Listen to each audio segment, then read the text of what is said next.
गरीब के जादुई लहंगों की कहानी। उत्तर प्रदेश के एक छोटे से गांव में खुशी नाम की एक लड़की रहती थी। वे लोग बहुत ही गरीब थे। खुशी की माँ माला अक्सर बीमार रहती थी। घर चलाने के लिए खुशी सिलाई का काम किया करती थी और उसी से उनके घर का गुजारा चलता था। खुशी सिलाई के साथ हर काम में निपुण थी। कमी थी तो बस उसकी सुंदरता की। खुशी देखने में ज्यादा सुंदर नहीं थी, वो बहुत ही काली और बदसूरत थी, जिस वजह से उसे हमेशा ही लोगों के ताने सुनने को मिलते थे।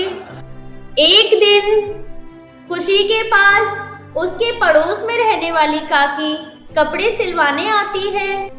खुशी, ये मेरी बिटिया का लहंगा है, तुम इसको सुंदर सा लहंगा सिल देना, जिसे पहनकर मेरी बिटिया का चांद सा चेहरा और ज्यादा निखर जाए। बेटी का विवाह बहुत बहुत मुबारक हो काकी। अरे, तू कब करेगी अपना ब्याह? तेरे साथ की सभी लड़कियों की शादी हो चुकी है और तेरे साथ की तो कितनी लड़कियों के बाल बच्चे भी हो चुके हैं। अब परसों रोज मेरी बिटिया सोनिया की भी डोली उठ जाएगी।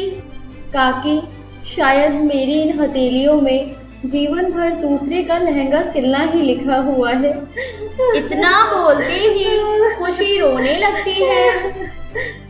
अरे खुशी बिटिया, इसमें तुम्हारी कोई गलती नहीं है। आजकल तो शादियों को लेकर 36 चोचले होते हैं। फिर तेरी तो दशा ही निराली है। पैदा होते ही बाप मर गया, माँ भी बेचारी लाचार बीमार ही पड़ी रहती है। ऊपर से तेरा ये काला पक्का रंग और ऊपर से गरीबी की मार। आज यही सब तेरे विवाह के रास्ते में पहाड़ बनकर खड़ी है। अच्छा बेटी, अब मैं चलती हूँ। देखा माँ, वे सब की तरह काकी भी बातों ही बातों में मेरे काले रंग पर ताने कस गई। खुशी लहंगा सिलने में व्यस्त हो जाती है। वाह, कितना सुंदर लहंगा सिला है मैंने। जब सोनिया इस लाल लहंगे को पहनेगी तो कितनी सुंदर लगेगी। ये सोचते हुए खुशी उस लहंगे को पहनकर खुद को शीशे में निहार रही थी।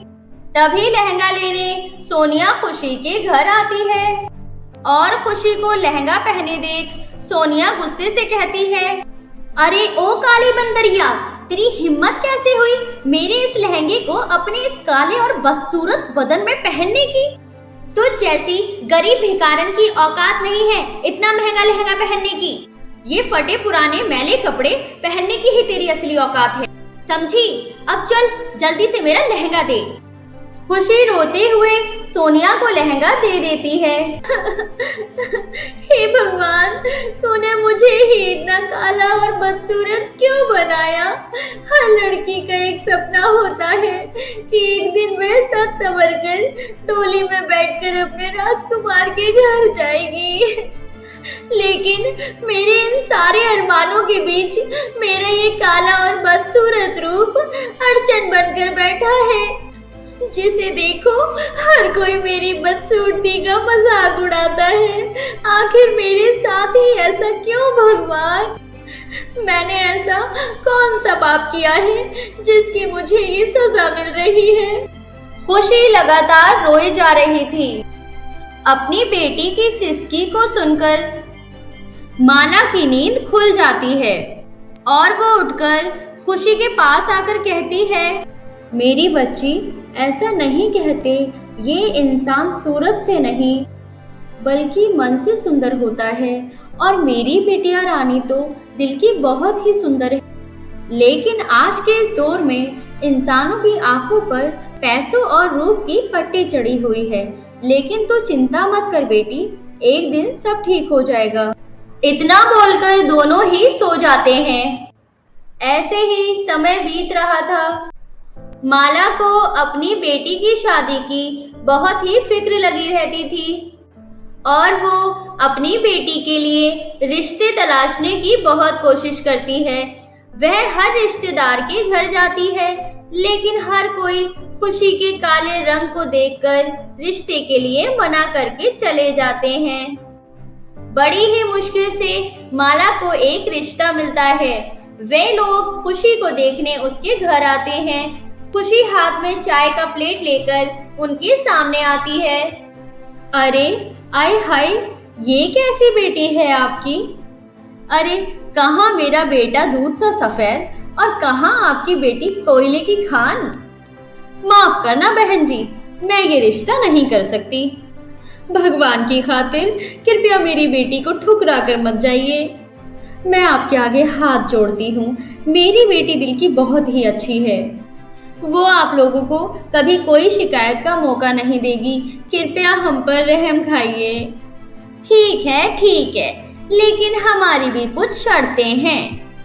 देखो माला बहन, वैसे तो मेरी बेटी के लिए लड़कियों की लाइन लगी पड़ी है, लेकिन तुम चाहती हो कि मैं तुम्हारी बेटी को बहू बनाऊं, तो मेरी शर्तें हैं। तुम्हारी बेटी से शादी करने के लिए हमें ज्यादा कुछ नहीं, 2 लाख नगद और 5 तोला सोना देना होगा। बहन अगर मंजूर है तो कहो। मुझे सब मंजूर है, बस आप ये रिश्ता मत तोड़िए। ठीक है, तो ये रिश्ता तय रहा। माँ, आपने हाँ क्यों कह दिया? माँ, इतने सारे पैसों का बंदोबस्त आखिर कैसे होगा? तू फिक्र मत कर बेटी, तूने वैसे ही हमारी वजह से बहुत दुख झेले हैं। राजीव बहुत अच्छा लड़का है बेटी, उसकी माँ थोड़ी लालची है, लेकिन वो भी दिल की भली औरत है। बस एक बार मेरे जीते जी तेरा ब्याह हो जाए, फिर मैं सुकून के साथ तेरे बाबा के पास चली जाऊंगी। माँ, ये आप कैसी बातें कर रही हो? मैं आपको छोड़कर कहीं नहीं जाऊंगी। ठीक है, तू अपना सिलाई का काम कर, मुझे अभी बहुत काम है। अभी शादी की भी बहुत सी तैयारियां करनी है। इतना बोलकर माला वहां से चली जाती है। ऐसे ही धीरे धीरे शादी का समय नजदीक आ जाता है। कल शादी का दिन है और अब तक शादी का कोई भी पुख्ता इंतजाम नहीं हुआ है। आखिर इतना सब कैसे होगा?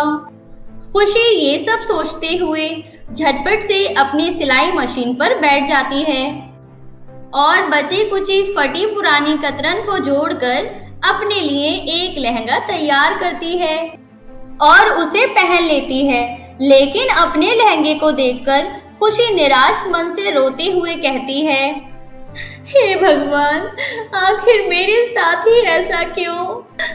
आपने हमें ही इतना बदसूरत और गरीब क्यों बनाया? यहाँ कोई भी ऐसा नहीं है जो मेरे दिल का हाल समझ सके। ना तो हमारे पास लड़के वाले की मांग पूरी करने के पैसे हैं और ना ही मेरे पास कोई ढंग का लहंगा है। आखिर एक दुल्हन की शादी लहंगे के बिना तो अधूरी होती है ना। खुशी ये बोलते हुए फूट फूट कर रोने लगी। तभी उसकी आंखों से आंसू टपक कर उसके लहंगे पर गिर गए और एक चमत्कार हुआ। उसका फटा हुआ लहंगा एकदम से खूबसूरत लहंगे में बदल गया। खुशी अपने लहंगे को हैरानी से देखते हुए बोली, मेरा लहंगा तो जगह जगह से फटा हुआ था, फिर ये लहंगा एकदम से इतना सुंदर लहंगे में कैसे बदल गया? आखिर जैसे भी ये हुआ हो, खुशी अपने लहंगे को देखकर बहुत ही खुश होती है और शीशे में खुद को निहारते हुए कहती है, ये लहंगा तो वाकई में बहुत ही खूबसूरत है, लेकिन ये इतना सुंदर लहंगा भी मेरे इस काले और बदसूरत रूप को अपने अंदर नहीं छुपा पा रहा। काश मेरी सूरत भी इस लहंगे की तरह सुंदर होती। खुशी के मुंह से इतना निकलता है कि वह एक बहुत ही खूबसूरत लड़की में बदल जाती है। क्या क्या ये मेरा ही रूप है? पर मैं अचानक से इतनी सुंदर कैसे हो गई? वो समझ जाती है कि ये सब उसके इस जादुई लहंगे के जादू से ही हुआ है। तभी उधर से खुशी की माँ आ जाती है। क्या बात है माँ, आप इतनी ज्यादा दुखी और परेशान क्यों दिखाई दे रही हो? माँ, क्या हुआ? मुझे माफ कर दे बेटी, मैं तेरे लिए आज कुछ ना कर सकी। मैंने हर किसी से पैसे मांगे लेकिन किसी ने नहीं दिए। मेरा कलेजा तो ये सोचकर फटा जा रहा है कि कहीं आज तेरी बारात चौखट से ना लौट जाए। माँ, आपको अब किसी भी बात की कोई चिंता करने की आवश्यकता नहीं है। उनकी सारी मांगे हम जरूर पूरी करेंगे माँ। पर कैसे बेटी, बारात आने में तो बस कुछ ही समय बचा है। हे जादुई लहंगे, आज मेरी माँ की इज्जत का सवाल है, उसकी बात का मान रख लेना। मेरी माँ की मदद करो जादुई लहंगे। खुशी के इतना बोलते ही रुपए और सोने के सिक्के का ढेर लग जाता है। ये सब देखकर माला हैरान रह जाती है। फिर खुशी अपनी माँ को जादुई लहंगे के जादू के बारे में बताती है। ये सब सुनकर उसकी माँ बहुत ही ज्यादा खुश होती है। माला उन सारे पैसों से बहुत ही अच्छे से शादी की तैयारियां करती है। पूरे गांव वाले शादी की इतनी अच्छी तैयारियां देखकर हैरान हो रहे थे कि तभी खुशी भी आ जाती है। अरे, ये काली अमावस्या की चांद सी दिखने वाली खुशी अचानक से पूनम के चांद में कैसे बदल गई? ये चमत्कार कैसे हो गया? और फिर बहुत ही धूमधाम से खुशी और राजीव की शादी हो जाती है। हेलो दोस्तों, कैसी लगी आप सभी को हमारी ये कहानी? अगर पसंद आई हो तो लाइक जरूर करें। अरे हाँ, मैं एक और बात बताना तो भूल ही गई, बेल आइकन दबाकर सब्सक्राइब करना ना भूलें। Thank you.